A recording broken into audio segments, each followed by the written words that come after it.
Bonjour, frères et sœurs. Dites-moi, vous avez ce moment lorsqu'une femme de mauvaise vie est venue laver les pieds de Jésus? Tout se passe dans Luc lorsque un chef religieux du nom de Simon invite Jésus à venir manger chez lui. Et il faut garder en tête, les chefs religieux ne voulaient pas en grande partie vraiment approuver de Jésus. Au contraire, ils voulaient trouver des fautes. C'est pour ça qu'ils l'ont invité souvent chez eux. Ils voulaient écouter ce qu'elle avait à dire, essayer de trouver des fautes dans son enseignement pour qu'ils puissent ensuite le condamner. C'est dans cette circonstance qu'une femme, une prostituée, est venue laver et oindre ses pieds. Et si vous demandez comment elle s'est rendue, comment elle rentre à la maison sans que personne ne s'en rende compte, il faut comprendre que dans ce temps-là, surtout dans les places très chaudes comme à Jérusalem, à Israël, les maisons contenaient une salle à manger qui était ouverte. C'était 3 murs et un qui était ouvert. L'idée était de pouvoir montrer aux gens du village comment ils étaient dans l'opulence et la richesse. Regarde toute la grande salle à manger, la bonne nourriture que nous avons.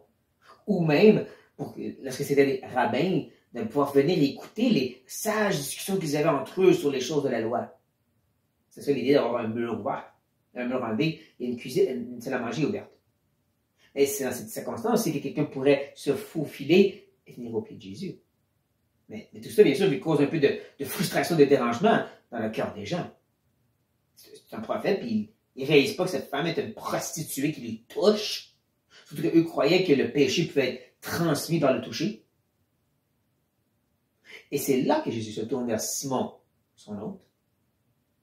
Il lui dit, Simon, je peux te poser une question. Et c'est dans cette interaction, surtout les choses que Jésus a à dire, que nous allons se concentrer dans notre étude des lettres rouges. Donc, Jésus commence par lui présenter une petite parabole. Un créancier avait 2 débiteurs. L'un devait 500 deniers et l'autre 50. Comme il n'avait pas de quoi payer, il leur permet à tous deux leur dette. Remis à tous deux leur dette. Lequel l'aimera le plus? Simon répondit, celui, je pense, auquel le plus remis. Jésus lui dit, tu as bien jugé. La parabole est vraiment très simple. Il n'y a rien de compliqué ici. On va faire une grosse étude dessus. 2 personnes ont une dette, une de 50, une de 500. En se rappelant bien sûr que les dettes dans les paraboles, c'est le péché. Une dette, c'est le péché. Donc peut-être qu'il est en train de faire référence aux 2 personnages qui est devant lui. Peut-être femme de mauvaise vie qui pour eux aurait 500 dettes à payer à cause de son péché. Et t'as Simon, mon chef religieux, lui, a peut-être juste 50. Mais les 2 sont pardonnés. Qui va être plus reconnaissant? Donc, qui va reconnaître davantage comment sa dette était grande? Ça, c'est le fardeau de cette dette. Et bien sûr, si mon réponse, c'est celle qui en avait le plus, Jésus dit, t'as bien compris. C'est de cette parabole qu'il va maintenant se lancer dans un petit enseignement. Puis, se tournant vers la femme, il dit à Simon, vois-tu cette femme? Oh oui, on voyait toute cette femme. Je suis entré dans ta maison et tu ne m'as même pas donné d'eau pour laver les pieds. Mais elle les a mouillés de ses larmes, les a essuyés avec ses cheveux. Dans ce temps-là, bien sûr, tout le monde se prenait en sandales et les pieds venaient sales rapidement. Donc, quand tu vas de maison en maison, les gens, non seulement t'offraient de l'eau, mais même s'il y avait des serviteurs, ces serviteurs attitraient ce job qui venait immédiatement laver tes pieds. Non seulement il n'y avait pas son serviteur, Simon, il ne donnait pas de l'eau pour le faire. Et là, à l'inverse, dans la gratitude, cette femme est venue au pied de Jésus et les a lavés de ses larmes et essuyés de ses cheveux. Dans ce temps-là, les femmes portaient un voile pour couvrir leur gloire. C'est considéré honteux pour une femme de se dévoiler les cheveux et de le faire en public.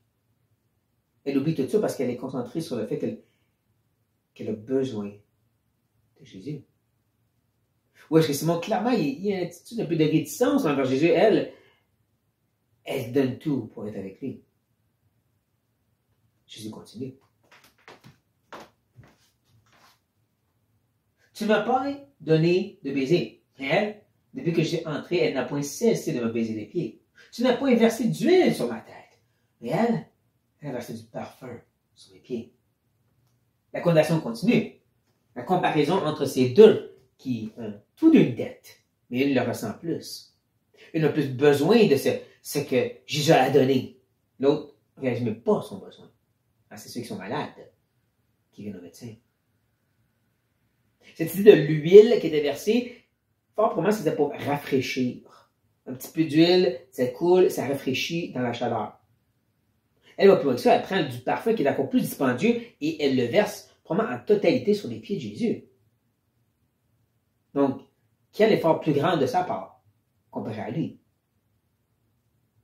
C'est maintenant que Jésus va chercher à l'appliquer, tout ce qu'il est en train de dire, toute cette comparaison qu'il est en train de faire, et qu'il va dire ceci.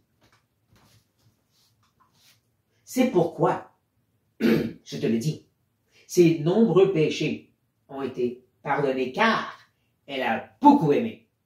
Mais celui à qui on pardonne peu, aime peu. Et il dit à la femme, tes péchés sont pardonnés. Il faut comprendre, Jésus n'est pas en train d'enseigner ici que tu peux mériter ton salut. Elle aime beaucoup, donc elle va être pardonnée beaucoup.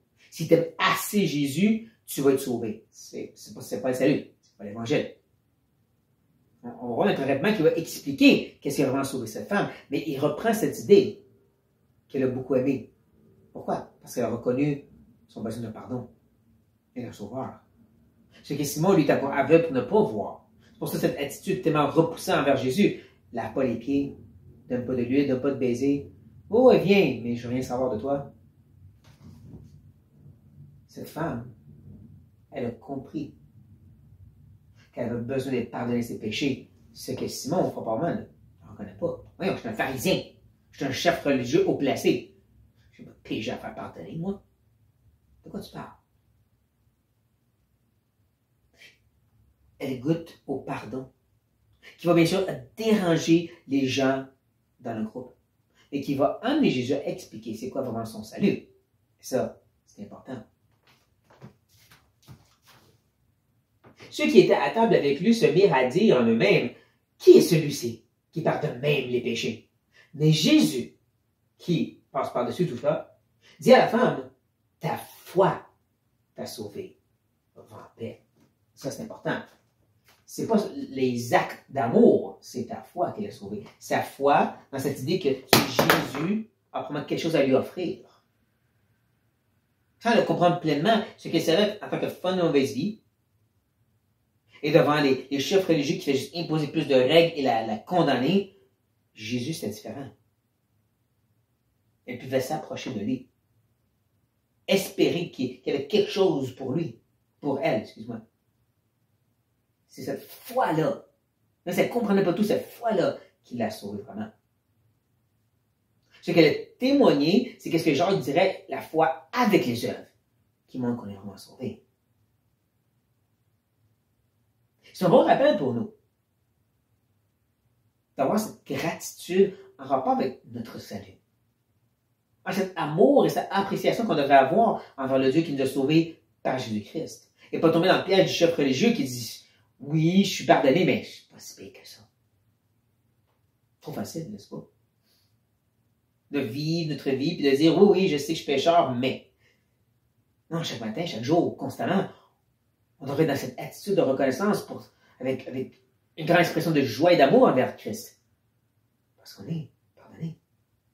Parce que nos péchés ont été complètement enlevés et nous sommes justifiés. On peut des fois trop se concentrer sur tous nos besoins, toutes les choses que Dieu ne fait pas, les prières qu'il ne répond pas, qu'on oublie. Il m'a sauvé. Je suis pardonné de tous mes péchés pour l'éternité. Ça, c'est une cause de reconnaissance constante, perpétuelle. Comme ces femmes de mauvaise vie.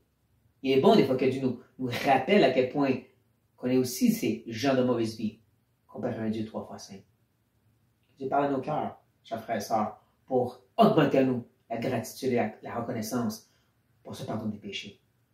Sur cette note, soyez bénis.